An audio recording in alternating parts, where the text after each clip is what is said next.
Hi guys, for today's video, gagawa tayo ng sweet macaroni salad. At eto na lahat yung kakailanganin natin para sa gagawin natin. At syempre, uumpisahan ko muna dito guys. Nagpakulo muna ako ng tubig. So pagkatapos na pag kumukulo na, tsaka ako na i-add tong macaroni. So ang gagawin mo dito guys, halo-haluin mo lang kasi para hindi magdikit-dikit yung macaroni. Kung mapapansin nyo guys, hindi ako naglagay ng cooking oil at saka ng salt. Kasi ang macaroni meron ng sariling salt yan at saka meron na yung cooking oil. So, nakadepende na yan kung paano nyo lutuin para wag magdikit-dikit yung macaroni. Syempre wag natin i-overcook para hindi maging sagi yung ating macaroni. So, ang gagawin natin, babantuan natin ng tubig, no? Tap water lang naman yung inilagay ko dito. So, para mag-stop na yung, yung proseso ng heating sa macaroni. Kasi mangyayari niyan guys, pag hindi mo tinubigan yan or nilagyan ng malamig na tubig, continuous pa rin yung cooking niyan. So, kaya yung iba nangyayari na o-overcook. Set aside lang natin to hanggang sa madrain yung excess water niya. At pagkatapos dito na tayo sa mga isasahog natin sa ating macaroni. So, meron ako ditong kaong. I-drain ko lang din to. Kailangan matanggal lahat yung yung liquid kasi para yung ating macaroni hindi masabaw. At pagkatapos nito, syempre meron akong nata de coco, laging partner yan no, yung nata de coco tsaka kaong, no? Laging magkasama yan, dalawang yan.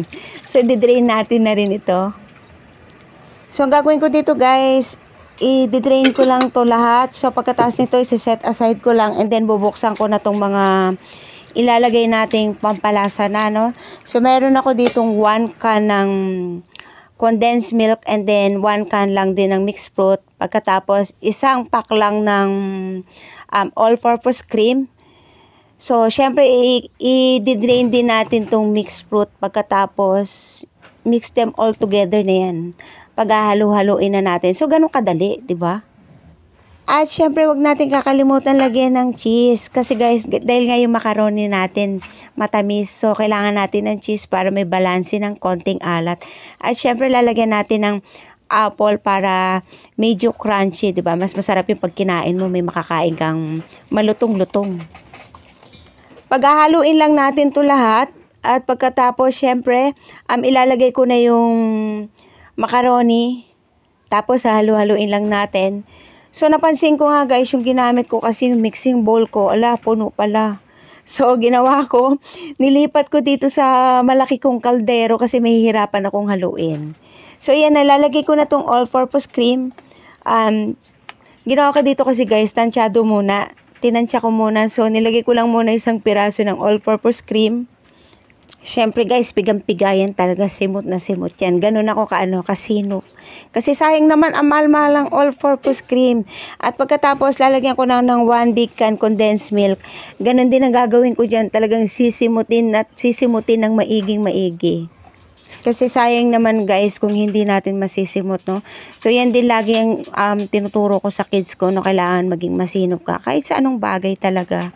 Lalo na sa panahon ngayon dahil sobrang mahal na ng kahit ano ngayon na bilihin. And then lastly, ang ilalagay na natin yung all-purpose dressing. So dito guys, nakadepende na sa inyo kung gaano kadami yung ilalagay nyo. Kasi nga slight maasim to, so depende na sa inyo yan kung gaano karami yung ilalagay nyo.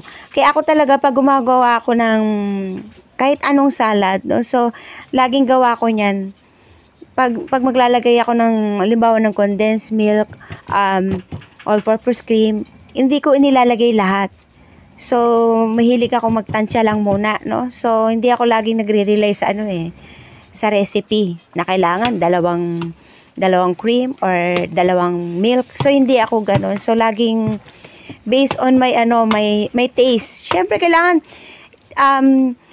titignan mo, nakadepende sa panlasa mo yung yung kakainin mo kasi hindi dun sa nakadepende dun sa recipe. At eto na nga, tinikman ko na at medyo nakulangan pa ako sa all-purpose dressing kaya nilagyan ko pa.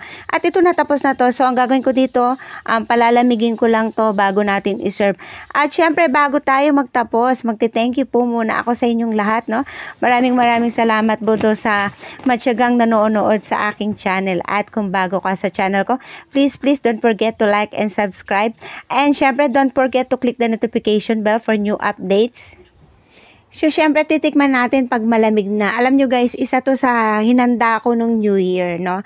Actually, ang dami kong video nung New Year na na-videohan ko na pero hindi ko pa na-edit kasi nga naging busy tayo, no? So, ang dami nating ginawa. So, after New Year naman, so ligpit-ligpit naman ng mga Christmas decoration. Kaya medyo na-delay yung aking pag-i-edit ng video. So, yun na nga dahil New Year na, bagong taon, bagong pag-asa para sa ating lahat. So, guys, maraming salamat po talaga sa inyong lahat, no? Sa lahat ng support na ibinibigay nyo sa akin. Thank you po talaga sa inyong lahat, no? So, there you have it, guys. I hope nag-enjoy kayo sa aking video for today. Maraming salamat and God bless everyone. Diyos mabalos. Bye-bye.